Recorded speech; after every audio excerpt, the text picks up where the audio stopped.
The 21st century will be the century of entrepreneurship. We think that we're on the verge of a radical change of the fundamentals of the society. It's no more a mass market society, it's a society of entrepreneurs.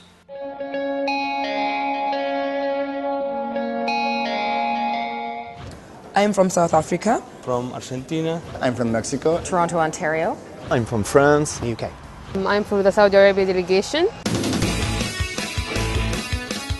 The G20 YES stands for Young Entrepreneurs Summit. This is an event organized by the Young Entrepreneur Alliance. That's one of the three events organized within the G20. The G20, which is organized by the political leaders. You have the B20, which is organized by and for the major corporations. It's very important to interact with your peers globally. Are the ideas of the entrepreneurs able to be exchanged? The answer is yes, and it's a big yes. And it's a big yes because there are always both cultural differences and at the same time lessons that you can learn from your colleagues who have been developing other initiatives in the rest of the world. You are able to gauge yourself, you are able to reflect on what you know and what you don't know, and you are able to grab on the best practice. Whenever you go to a conference like this, you always learn a tremendous amount. Hopefully you can share some of your experiences as well with others.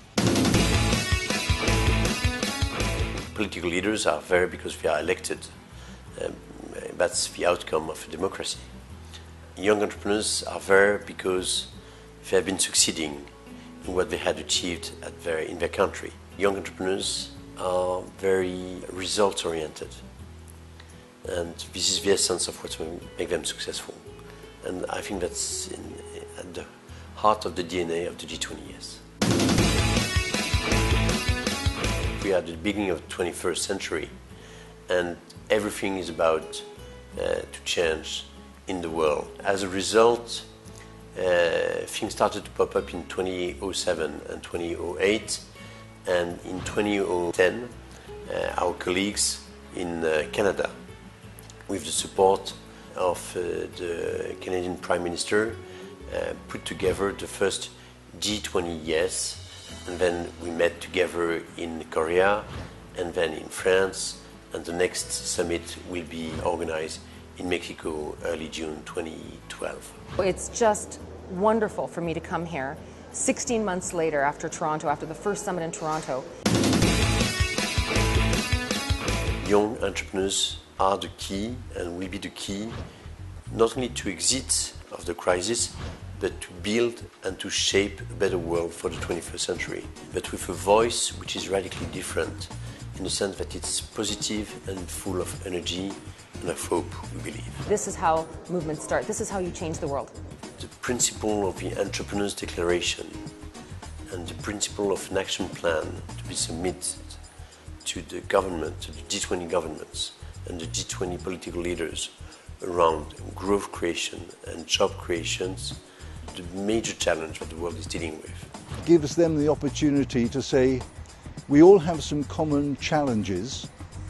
Perhaps there are some common approaches that government can take to address those challenges. We need to show to the leaders and to the world that we can work together. I can't wait to go home and implement whatever I learned here.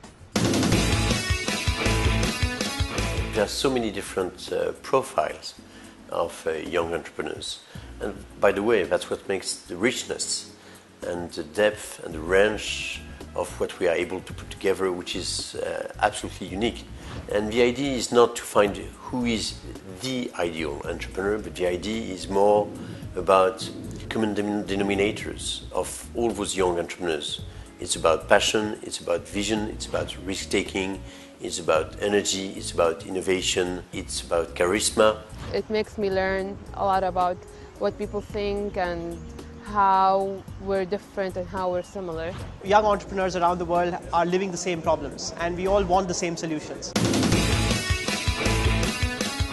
What you feel when you get a chance to be the witness and to be part of such an event, which is carrying so much not only energy but hope and positive message, is that suddenly you become the custodian of that spirit. And it was really good, really important, really encouraging, very positive. We had fun also. This is very inspiring.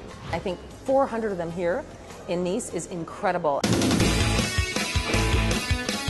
Our collective voice is very, very strong. Both in the media perspective, the emotional dimension that the young entrepreneurs are carrying, and in the perspective of the political leaders in the democracy. If you want to get a chance to be elected or re-elected, you have to show that you have good GDP growth and that you have a good and very low unemployment rate. 63% of job creation in the OECD average are the result of young entrepreneurs' initiatives. There is no way we can offer jobs or opportunities to all these people if we do not create companies first. It's absolutely crucial. All our leaders realise the importance of startup and entrepreneurial businesses to their economies and on an international level as well. Mexico is a rapidly emerging country. I think it's very important to show that step by step, wherever you are from, developed or an emerging economy, I mean, we all share the same values and the same vision. And this is what I'm asking to everyone who's watching this video to go to Mexico, because that's what we need. What would make us proud of in 100 years from now about the G20 YES? Probably to think that what Pierre de Coubertin achieved when he created in 1896 the spirit of Olympic Games would be to think that it was instrumental to help all the countries all over the world to be able to exchange, discuss and cooperate about how can you fertilize all entrepreneurs' initiatives to create and shape a better world.